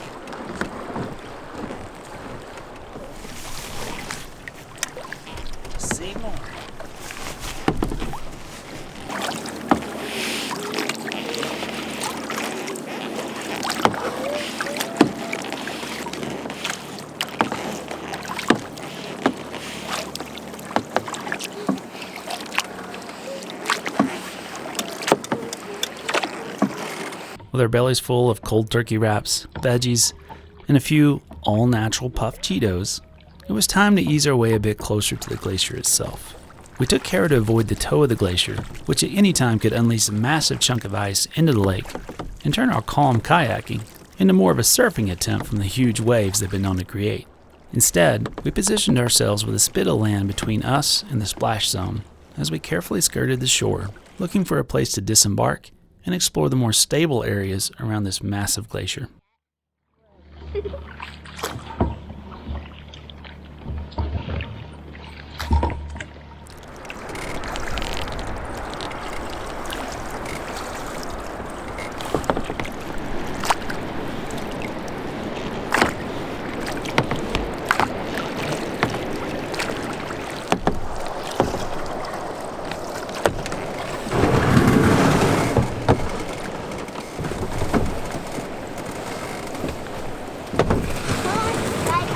I'll pull these guys up.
That feels like ice.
With our curiosity more than satisfied and minds thoroughly blown, it was time to make the 3-mile paddle back. But not before visiting the waterfalls one more time.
your chance.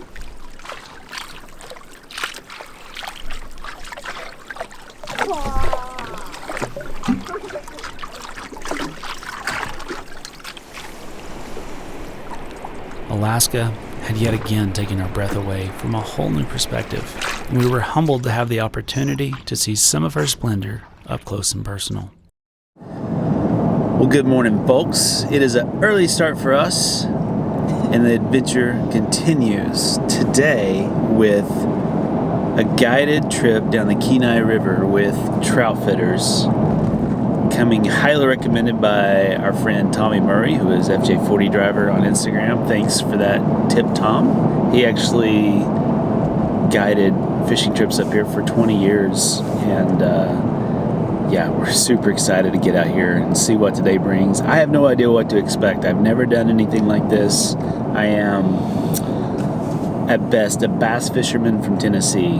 The whole river thing and salmon and all this is just an entirely new experience. So we are super stoked because Mama Bear and Caroline are both going to be dipping their rods into the water too, hopefully bringing home a big old catch. So let's see what we can get into. Yeah. Ready? Yes. You girls ready? Yeah. Yes. Let's see if Here we they go. open yet.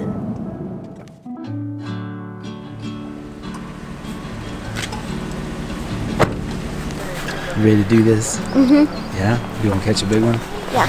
You want to try anyhow, right? Yeah. Yeah, you made it sound like it was quite fished out already. Yeah. So, But it'll be a We'll see. beautiful ride. yeah, Maybe we'll get surprised. maybe. Welcome to the Kenai. This rolling river of brilliant turquoise begins its course at Kenai Lake and then meanders its way east for 96 miles to Cook Inlet, where schools of king, sockeye, silver, and pink salmon congregate at different times of the year to make the arduous swim upriver. These unstoppable fish pass through 3 sections of raging rapids along their way to their respective places of birth. Here, they will again continue the circle of life by spawning and laying their eggs before dying, having completed their entire life's mission. It's this phenomenon that has been a source of sustenance for the people and wildlife of Alaska for millennia.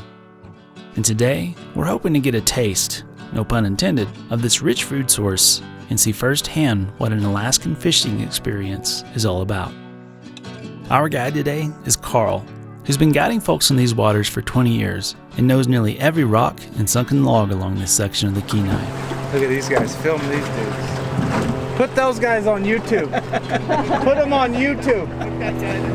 Put that guy on YouTube. He's given us a heads up that the most recent sockeye salmon run was slowing down, but had hopes that we would catch at least a few. It's a good thing the salmon aren't the only fish in these waters, and we were thankful that we were also ready to try for some of the world-class rainbow trout and dolly varden during our float. Although these species have been designated as catch and release only by the Alaska Game and Fish in this river, so any food will have to come from the salmon.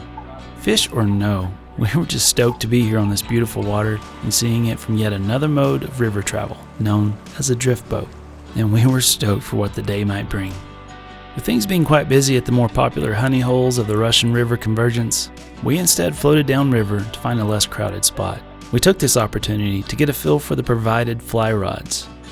Now, this was a whole new style of fishing for us, and while it's probably not the best time to learn on a weaving and bobbing boat, thanks to Carl's patient instructions, we were quickly getting the hang of it and doing our best to attempt a world record trout. You got it? I don't feel the water through this can. No, you should. Wrong though. I would just hang on to your hook for a little bit, okay? I'm like, it's the blind leading the blind here. Once we cleared the busiest sections of the river, it was time to assume the salmon fishing stance and try to put a bit of the wildest and freshest salmon in the world on our plates. Again, this method was very different from what we're used to, but Carl had us up to speed after just a few minutes of demonstration. But apparently no one informed the salmon that these casts were just a demo, and Carl's expert technique was simply too tempting to avoid as he hooked our first fish of the day and passed the rod to Sarah for the landing.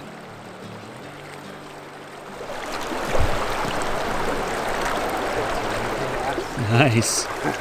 Well, maybe not the first third. I didn't do much. Left over here. I want you to start walking backwards toward the shore. Don't hold the reel while you're doing that. No, he's there. Yep. Okay.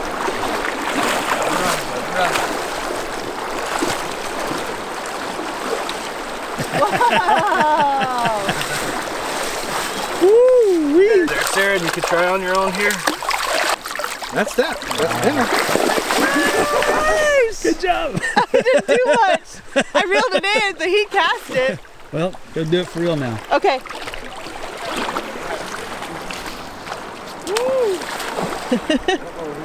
He's swimming off. Very good fish. Whoa. Get it, girl. Good job. Good job. High five. There you go. Look at that line. In keeping with the spirit of tall fishing tales, I'd like to say that our salmon haul was due to our casting skills. But the credit goes to Carl for these awesome catches while demonstrating to us how to use the gear.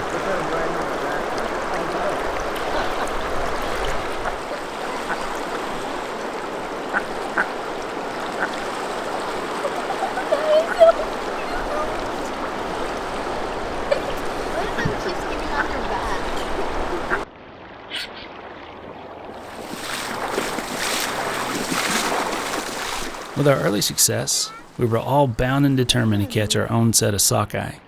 But after an hour and a half of relentless casting in the swift, bone-chilling water, we decided it was time to move on and let our now numb feet warm up a bit. With the salmon run drawing to a close, even our best efforts couldn't land anything beyond our first 3. So we switched gears to see what kind of world-class trout we could land, as we simply took in the beauty of the Kenai. There it is.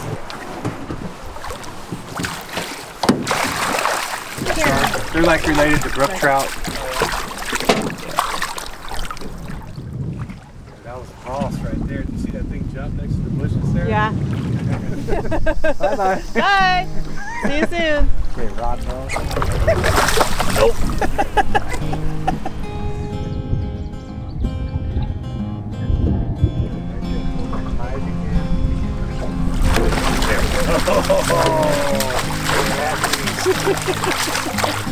You want to see how pretty this fish is? This is why we don't want to hurt these. Come look. See how pretty it is? Beautiful, aren't they? Look at that. Want a picture? Yeah.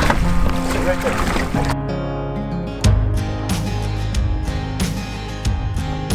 Take your pick now. Wind cry echoes to an open door. Feet are cold, pray, just settle in, wait out the rain and play that. Won't you come on and play that simple song? And it hurts to see you when you're living the life of the come and go. Oh, you're living the life of the come and go. Let it go. Sound off. Let the light of the moon tattoo these words. You can't reach for heaven from a couch in Santa Fe. Oh no, I don't need your shelter from the storm. I'll find my own way home.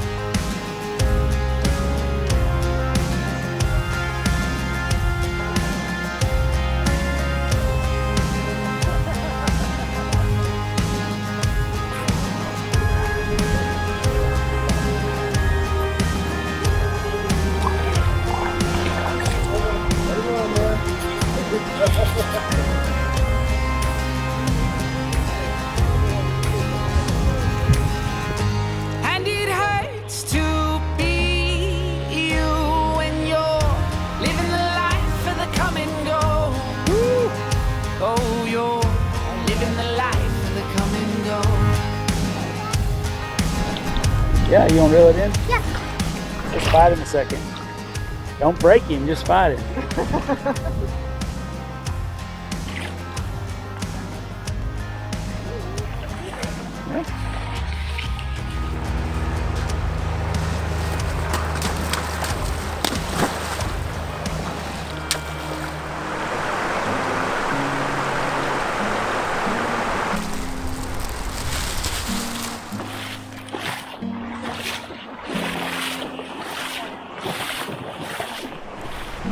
Sushi time. Sushi time. Look at that. Whoa. Get it in there. I can't even catch it with my hand. Oh yeah. It's good, isn't it?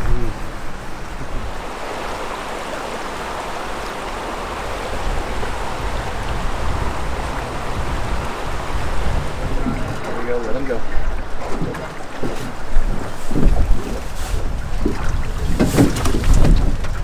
Big boy there. Yeah, that's a nice one. He's still going, dude. He's still going.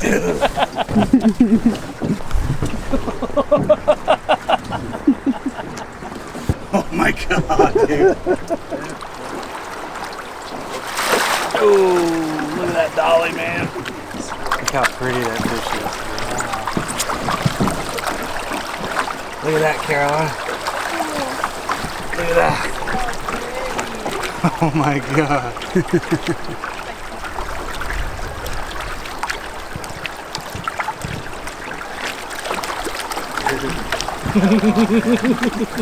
Nice job. That was nice. That's what we're here for. Heck yeah, nice finish.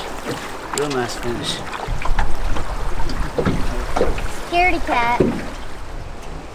After a strong finish to our 8 hours of fishing the mighty Kenai, we thanked our excellent guide Carl and made our way to the nearest fish processing facility to have our wild Alaskan salmon shipped overnight to Utah, where we plan to soon be reunited with our catch for a proper feast to celebrate the adventure's completion.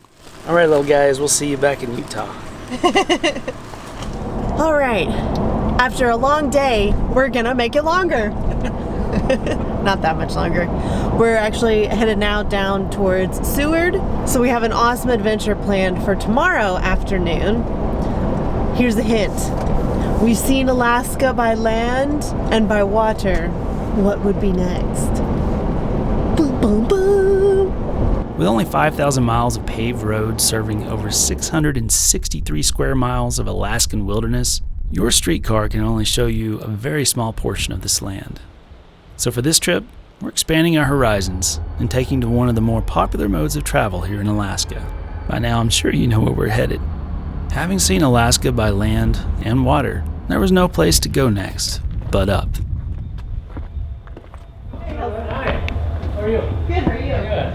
Our pilot Joey gave us a quick safety briefing, handed us our life jackets, just in case, and escorted us to our awaiting flight in a Cessna A185E. While we're no stranger to air travel, this is one of the smallest aircraft our family had ever ridden in. And this little bird had a secret under its wings, which we'll cover in just a minute. Grab the seat if you want. There you go. Take that. How's that? Good. That good snug? All right. Mom, just don't mind me scream. I'm scared. Please don't scream too loud. Questions? No. All right, let's go have some fun. Yeah. 495, short final 16, full stop. Seward Train Sky, we can 23 Tango, taxiing out for 16. Seward traffic helicopter about 1 mile to the east. All right, I'll wait for you, Tanner. So what cool things are you going to show us? Glaciers and icebergs and maybe some mountain goats, maybe a bear or two. That would be awesome. Do a little engine warm up here. Traffic Copter 367, 2 miles to the southeast, 1,000. Okay, yeah, I'll take off as soon as the red one clears. Just think of it as a roller coaster, Caroline.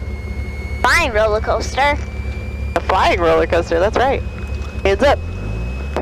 All right, you ready? We're ready. Ready? I guess.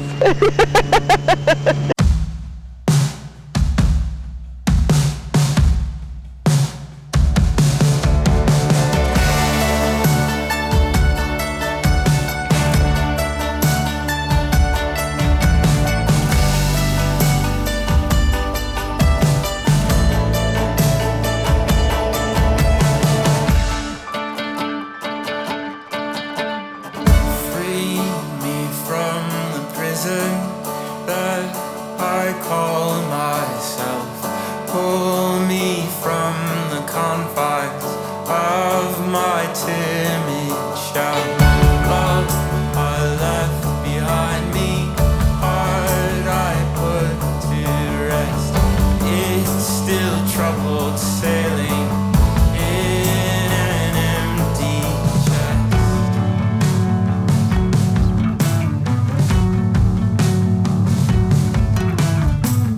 Would you take my hand and start again?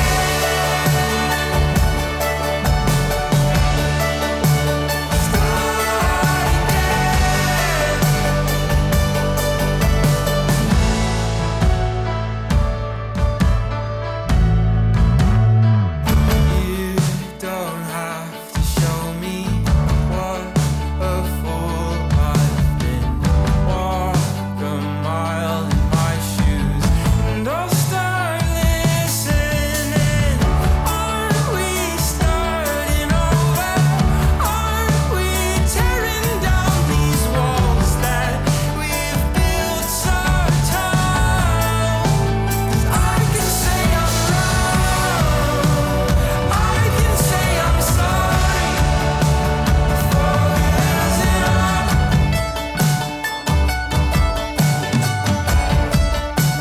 Start again, start again, and take it step by step till we find our way again.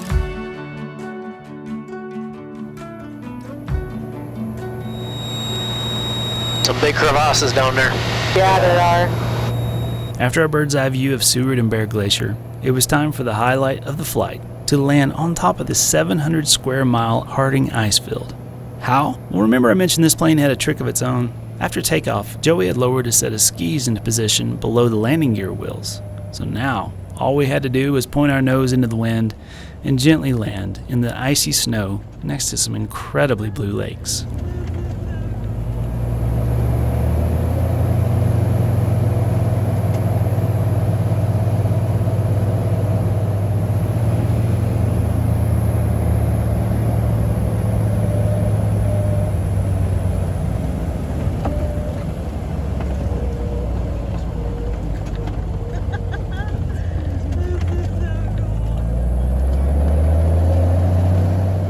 Y'all, if you want to experience solitude, try landing on top of this frozen moonscape and taking a look around. It was quite a surreal feeling standing on top of 4,000 feet deep ice, while looking eye to eye with mountain peaks poking through the perimeter. This massive ice field receives about 400 inches of snow every year and spills over the surrounding mountains into 40 glaciers, covering an additional 400 square miles of land as slowly moving, frosty blue ice. So what does one do when on top of an ice field in late June? And what else would you do but have a classic snowball fight? The past is full of mistakes. We're not the kids that we were. Those younger days.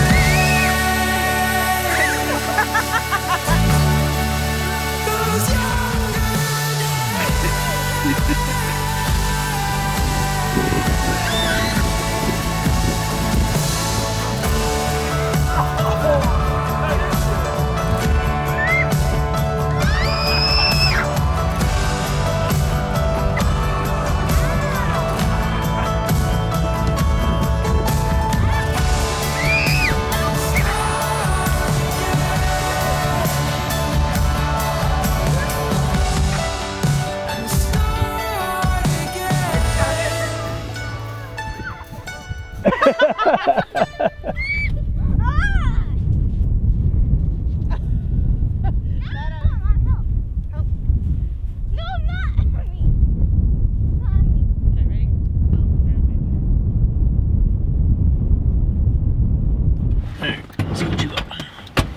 How's that? Can you reach the controls?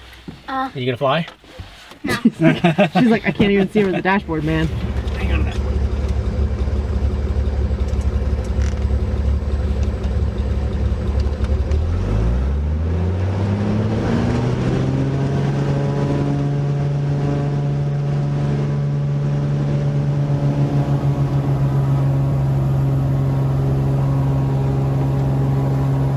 lakes out here?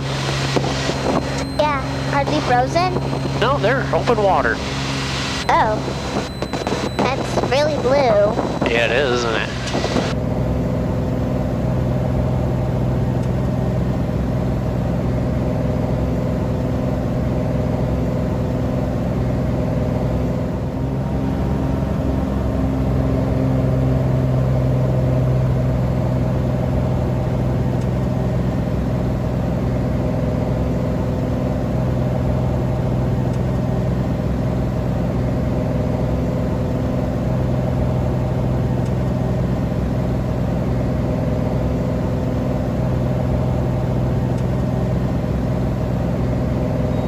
Little cheek. We're in the wash machine. That's what I call it. Yeah, we saw you come over earlier this morning. We were camped just below us here. Unofficial campground down there. Heck yeah, free camp. So what's your favorite feature to fly over? Pretty much what we just saw, Bear Glacier. Really? Yeah, I like camping out there. I go out there camping quite a bit. The ice field is just amazing.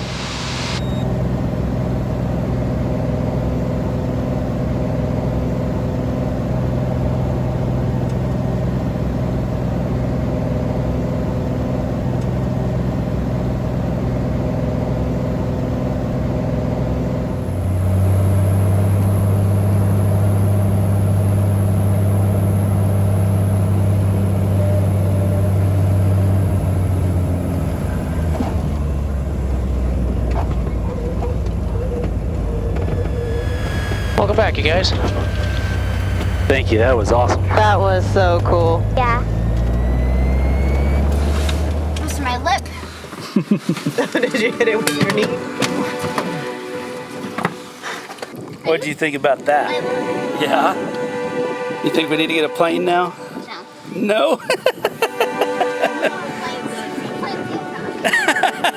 Once was enough, huh?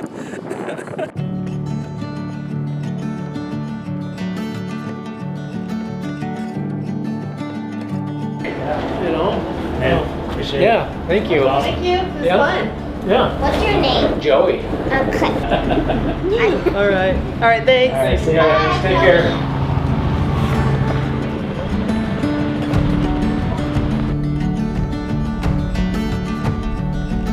Yet again, Alaska was taking our breath away. And not just from the snow down our britches. Crazy enough, what we had seen so far was only the tip of the iceberg of this sprawling wilderness. While we couldn't help but want to keep going and exploring even more of its remarkable landscape and culture, we were unfortunately out of time for this visit. So, we reluctantly made our way to one of our favorite campsites from our previous 2018 visit to reflect on what we had experienced and prepare to return the rental rig and trailer before our flight south.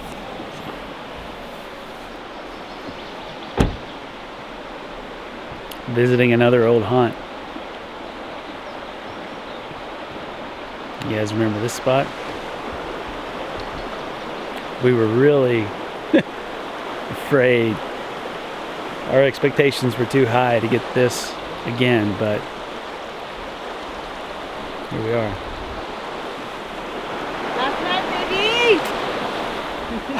Last night in the Alaskan wilderness. It's been so good. Not long enough though. Nope. And here comes the mosquitoes I know. to say farewell, my friends. Let me bite you one last time. One last taste of your blood. For the road. One for the road. Water is a lot higher than it was last time. Yeah, I think. Yeah. We could go all the way up to that. Oh yeah. Right there, right? Yeah, that's huge, man. That's good though. All right. Time for some bug spray.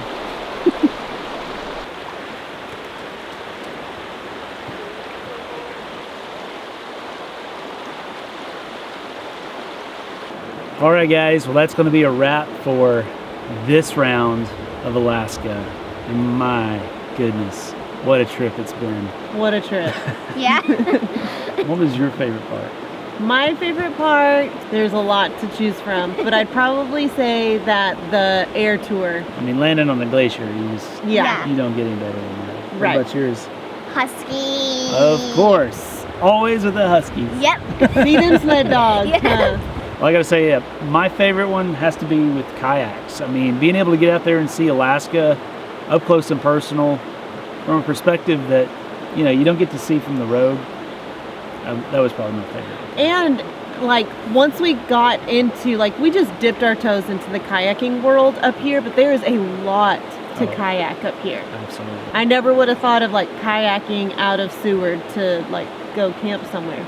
Oh yeah. And there were 100%. all kinds of people doing that. Yeah, so Alaska is big enough as it is.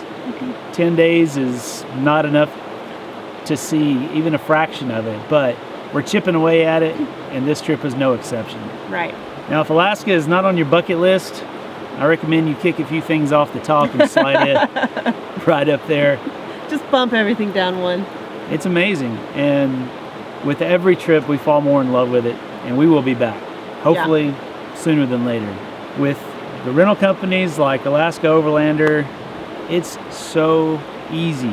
There's just not that many excuses for you not to come up here. So yeah. Like, oh, I can't take the time off to drive all the way through Canada, or I can't afford the ferry. Oh, now you can come. It's such a huge commitment to drive all the way from the lower 48, so consider a fly-in and drive-off option like Alaska Overlander. Check them out on alaskaoverlander.com. Book you something either for this season or next, but get it on paper because slots are filling up fast. Yeah. All right, guys. Well, I hope you've enjoyed riding along on this adventure, paddling along on this adventure, mushing along on this adventure, and flying along on this adventure. We will see you on the next one, way down south in good old Utah. But until next time, stay curious.